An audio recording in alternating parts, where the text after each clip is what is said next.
The Sacred Mushroom and the Cross. Chapter 6. The Key of the Kingdom.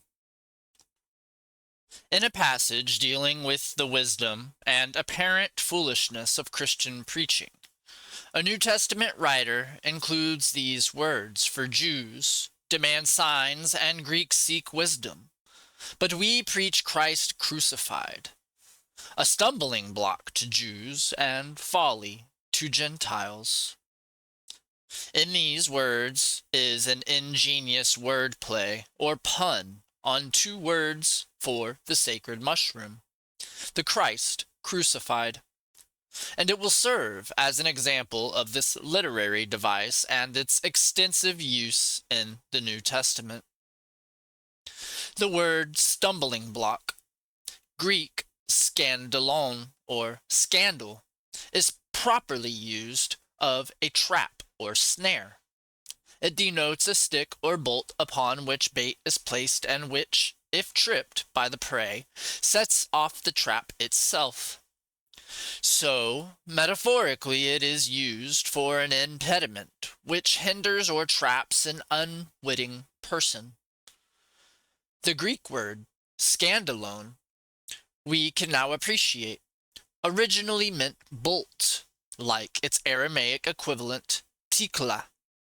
And we saw earlier how the phallic mushroom was called a bolt plant, because the shape of the primitive key or bolt was in essence a short rod surmounted by a knob, and so likened to an erect penis.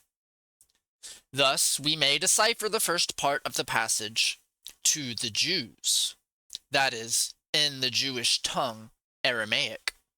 The Christ crucified, the semen, anointed, erected mushroom, is a tukid, bolt plant. Another name of the mushroom is the Greek morios, and the word for folly is mona.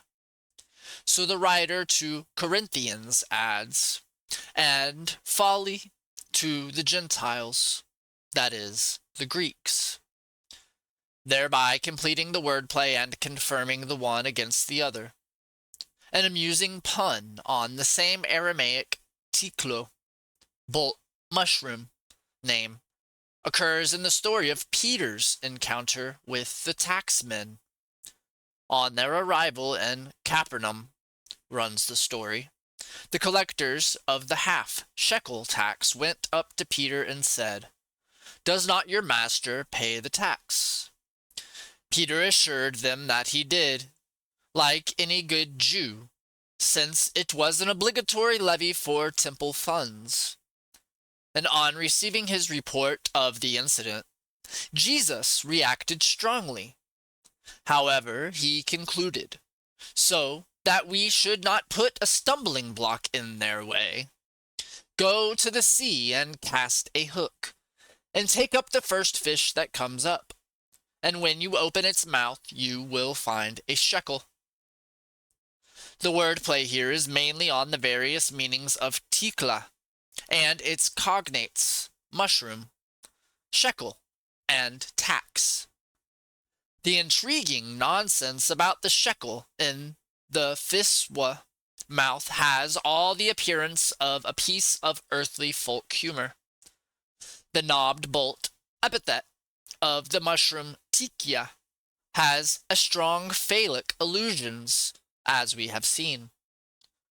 The fish's mouth also has a sexual connotation, being envisaged as the large lips of the woman's genitals. The bearded mullet, in particular, was credited with lustful tendencies and associated with the womb. To have a shekel bolt in the fish's mouth was probably a euphemism for coitus. Pliny has a curious little note which seems to support the idea that shekels and mushrooms were connected in folklore. He says that he knew for a fact that some years previously, a Roman official in Spain had happened when biting a truffle tuber to have to come upon a denarius inside it, which bent his front teeth. Pliny recounts this highly improbable fact to support his quite erroneous view that the mysterious fungus was a lump of earthly substance balled together. It is perhaps a Latinized version of a shekel in the fish's mouth, name of the mushroom. The Old Testament also contains a mushroom story based on the tzitkia, bolt fungus. Shekel, wordplay.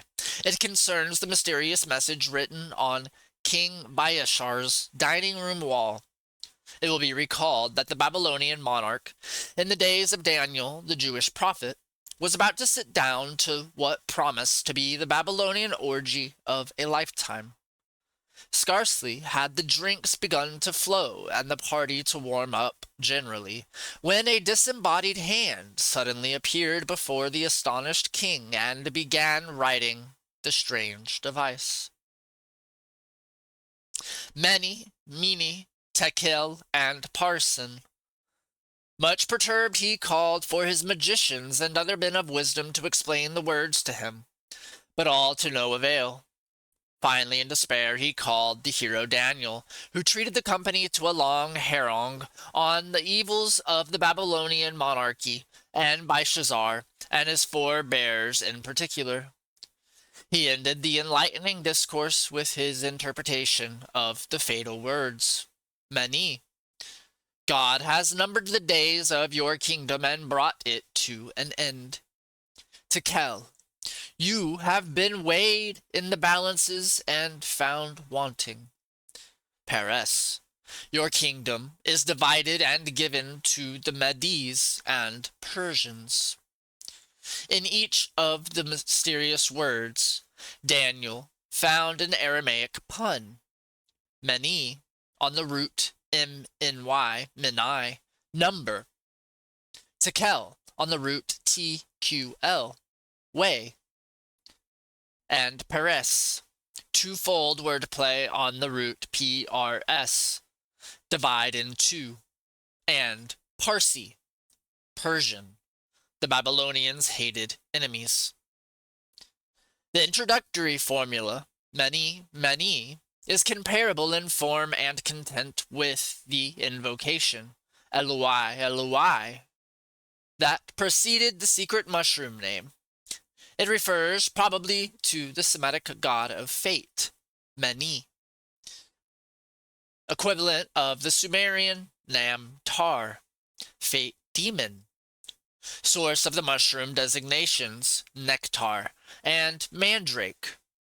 Tekel is our bolt fungus, and Parsin is the Sumerian bar-sil, womb, a reference to the mushroom vulva. We meet Parsin in the Greek form Persia, as the magic herb that sprang from the ground after Perseus had dropped the choppy of his scabbard, Mukis, also meaning mushroom, whilst flying over the site of what was to become Mycenae, the mushroom city.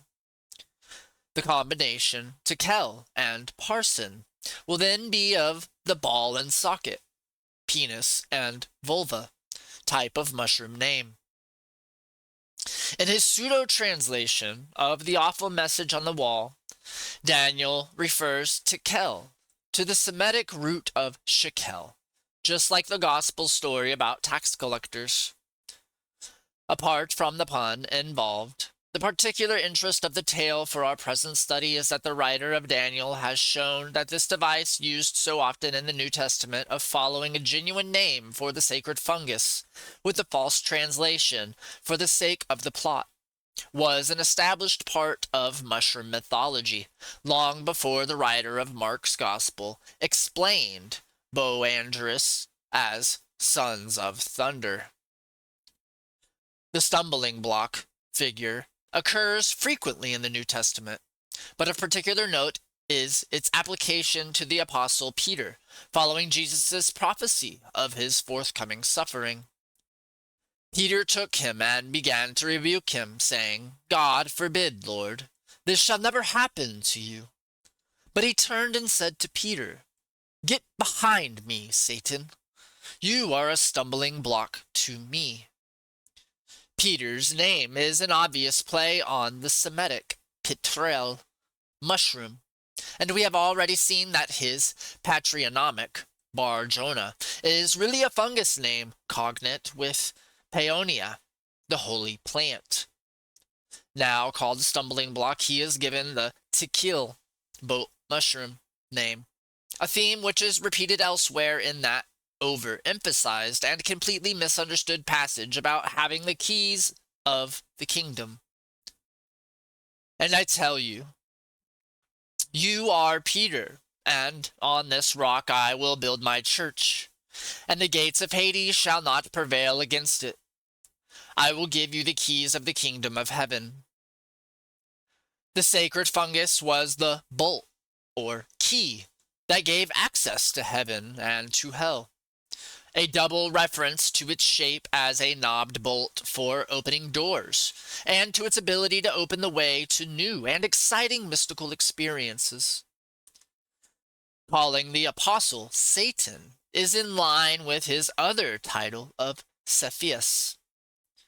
Both names are in fact plays on designations of the mushroom elsewhere seen of that other bulb plant, the onion. Greek and Latin apply to the name Stanonian, Setinia, and to the onion, and Latin has capia, cepa, for that vegetable, cognate with the French cepi, ceps, mushroom. The well-known word play in Matthew 6:8, you are Peter, Petros, and upon this rock, Petra, I shall build my church, can now be seen as of much greater relevance to the cult than a mere pun on Peter's title, Cephas, and the Aramaic word for stone, Kepha. The real point of the whole passage is the word play on the names of the sacred fungus that Peter represented. The commission of authority. I will give you the keys of the kingdom of heaven, and whatever you bind on earth shall be bound in heaven, and whatever you loose on earth shall be loosed in heaven. Matthew 16:19. Has its verbal basis in an important Sumerian mushroom name, Mashba la Ganta, read as "Thou art the perimeter of the kingdom, thou art the releaser of the kingdom," by a play on 3 or 4 Aramaic words spun out of the Sumerian title. It has, probably like most other of the directives and homilies of the cover story, no real life significance. Least of all would the passage have been taken by the cult members that one of their number should take upon himself the kind of spiritual authority indicated by the face reading of the text. The sole prerogative of binding and loosing lay with God. To the worshipper of the sacred fungus, the deity was present in the mushroom and offered his servants the key to a new and wonderful mystic experience. It was this rebirth, as it was called, that cleared away the debts of the past and gave promise of a future free from the cultic sin that destroyed the initiate's free communion with God. It was left to a later development of the cult, also calling themselves Christians, and reading the words at their face value, to accord to their leader and his designates a divine authority for forgiving sins and pronouncing on moral matters which Judaism would have found abhorrent, even blasphemous. If it seems strange to us that the writers of these stories should have used such a trivial literacy device as punning so extensively, it should be remembered that they were heirs to a very long tradition of this kind of word spinning. The Old Testament is full of it, particularly where proper names are concerned, and very many more instances almost certainly lie beneath the surface, where writers are playing with dialectical forms of the words which have become lost over the centuries. Furthermore, it is now becoming clear that many of the Old Testament traditions have reached us in a Semitic dialect, which was not the one in which they were composed, so that the original wordplay which they expressed has been lost. Again, what we call the lowest kind of wit was much more meaningful for the ancient writer. Words to him were not just vocalic utterances communicating ideas from one mind to another. They were expressions of real power in themselves. The word had an entity of its own. Once released, it could affect the desire of its creator. The gods or the prophet's word was a thing to be feared, and if maleficent, turned back, as the Bible would say. Words which looked alike, we might think accidentally, were considered actually to be connected in some way. Therefore, deriving some moral tale or religious instruction from a single word in the sacred text, even though it be interpreted in a way at complete variance to its context, and philologically quite insupportable, was quite legitimate to the ancient commentator on the Scriptures, as it often seems to be among modern preachers. In the New Testament writings, a further element is involved, however. Wordplay here can be a purposeful disguise, a means whereby special, secret names of the holy plant could be conveyed to the initiate through his informed group leader without their being revealed to the outsider. In general, there are at least 3 levels of understanding involved in New Testament writings. On the surface, there are the Greek words in their plain meaning. It is here that we have the story of Jesus and his adventures, the real-life backcloth against which they are set, and his homiletic teachings. How much reality there is at this level is a matter for further inquiry, but probably very little, apart from the social and historical background material. Beneath the Greek, there lies a Semitic level of understanding. Not necessarily, or even probably, a Semitic form, that is, actual Semitic versions of the Greek texts. It is mainly in this level that the word plays are made. For instance, in the stumbling block cycle of stories just mentioned, the puns are on the various meanings of the Aramaic word underlying the Greek scandalon, that is, tikia, stumbling block, shekel tax, bolt mushroom. Under that again there lie the basic conceptions of the mushroom cult. Here is the real stuff of the mystery fertility philosophy. For example, to find their parables of the kingdom, the writers make comparisons with objects and activities which, at the surface level of understanding, are often really absurd, besides being self-contradictory about the manner and form of the kingdom's coming. The passage that likens the kingdom to a mustard seed, for example, and then speaks of birds nesting in the branches of the grown plant, has driven the biblical naturalists to distraction looking for a mustard tree, suitable as roosting places for the fowls of the air.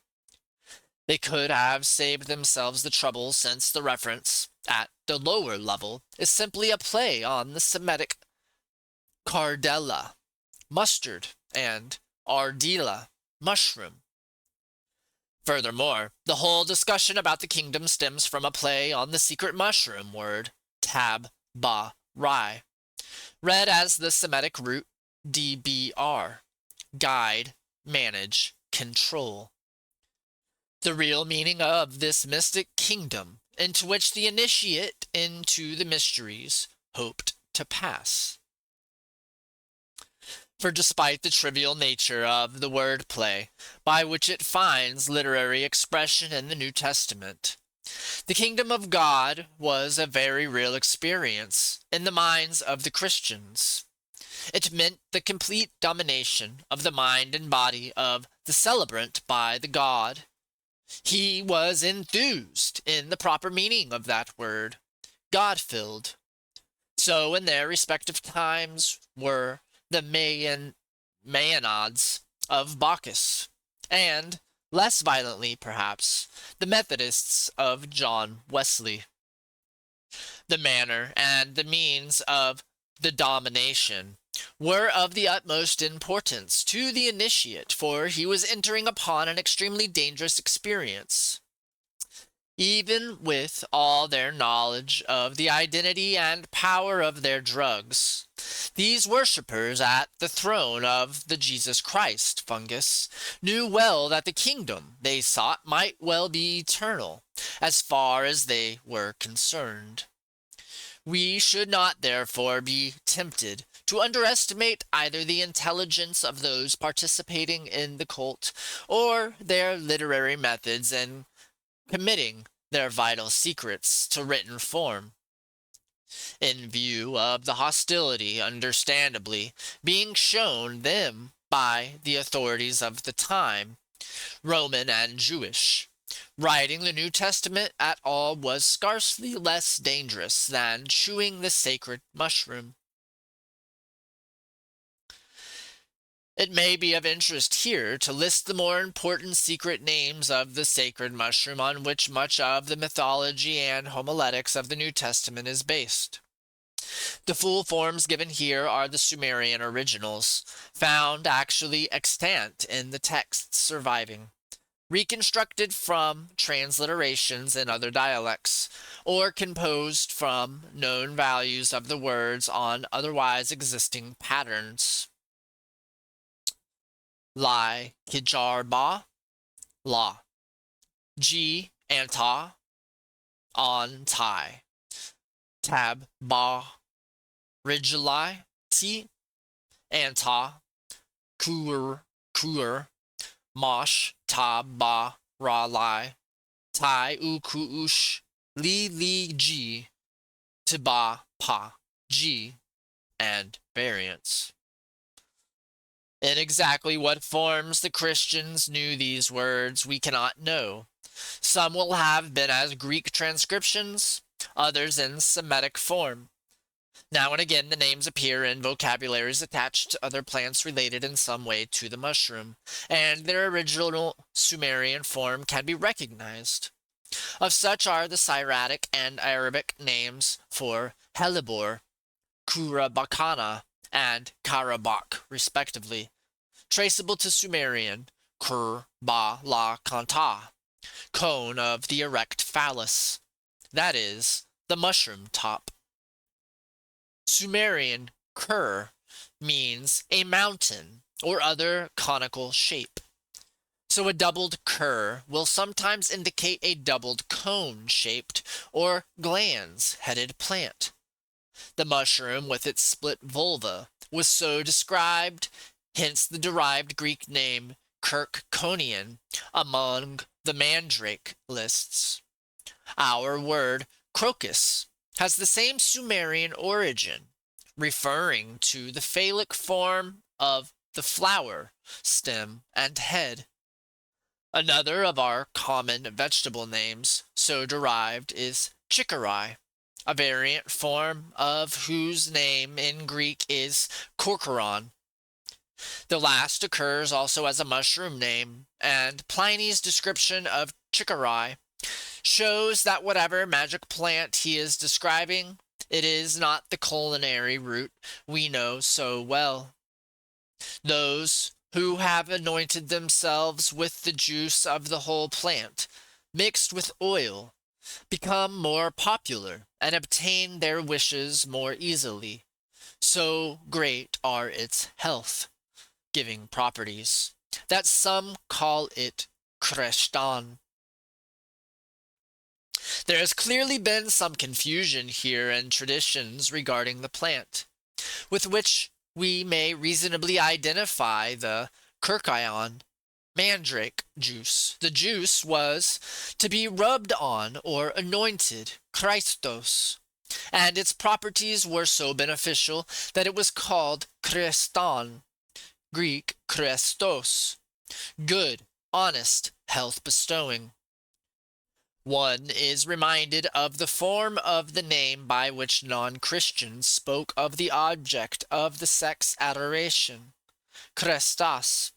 So Suantius speaks of the Emperor Claudius having to expel Jews from Rome because they were making a disturbance at the instigation of Krestas. What Pliny is describing then is the Jesus Christ mushroom, whose consumption brought on the first century Christians the vilification and contempt of the Roman historians. The Greek korkoron, the Christ mushroom, appears also as an alternative name for halakabos, another of the bolt designations of the fungus. Its name is related to the Semitic word for star, envisaged as a penis in the sky, a miniature sun. Our own word, star, comes via Greek from a Sumerian word for knobbed bolt. Of halakabos, Pliny says, the root of halakakis is taken in drink by those who, to confirm superstitious notions, wish to splay the inspired prophet and to be seen publicly raving in unpretended madness. He adds that the root is so antipathetic to the nature of asps that if it be brought near the reptile, it stupefies that very power of theirs to kill by stupefaction.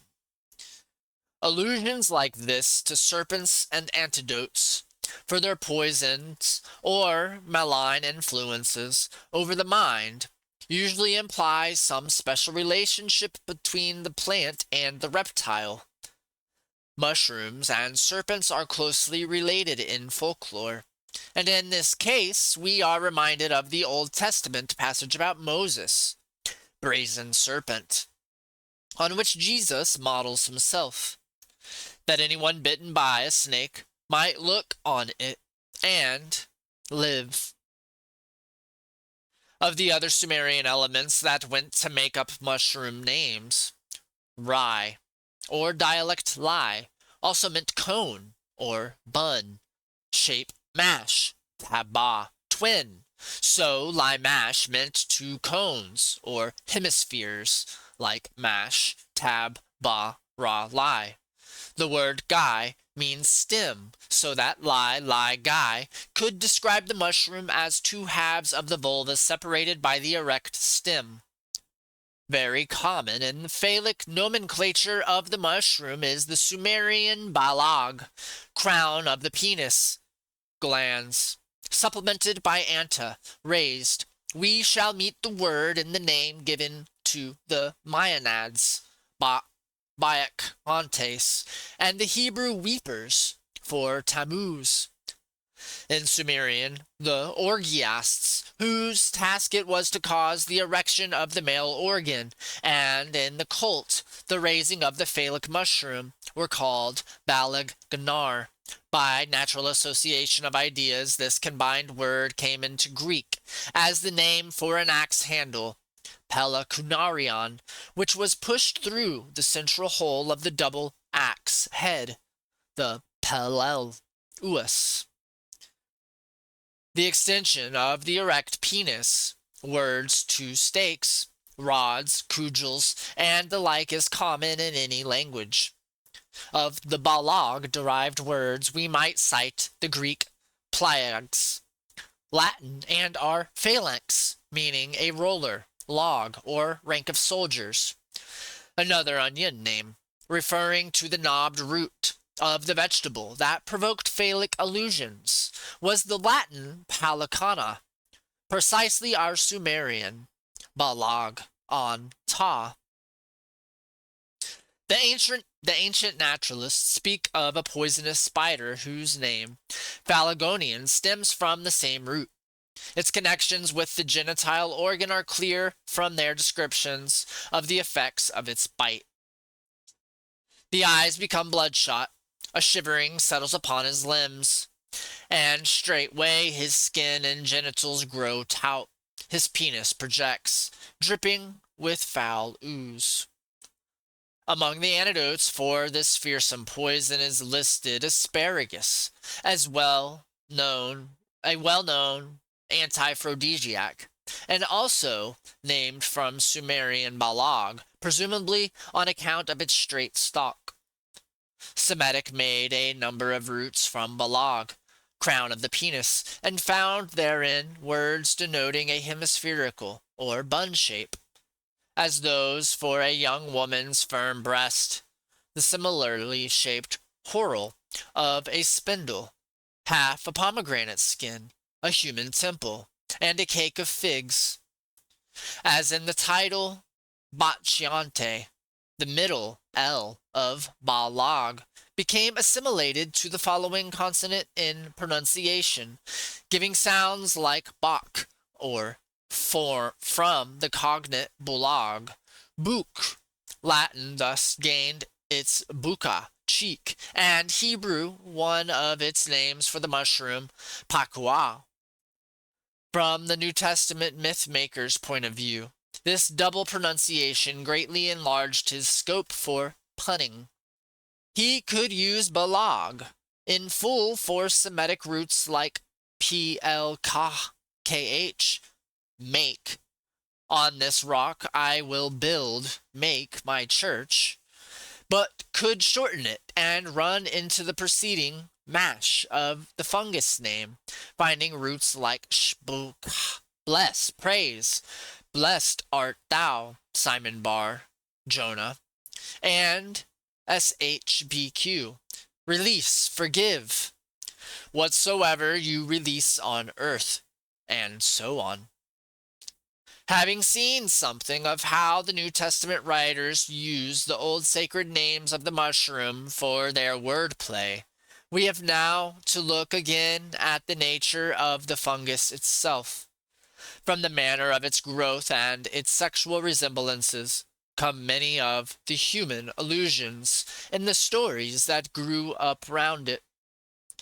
Its main parts, the vulva and the penis stem, represented the essential distinguishing features of men and women, and in mythology they served as symbols for the male and female characters in the stories. End of chapter 6. Sacred Mushroom and the Cross.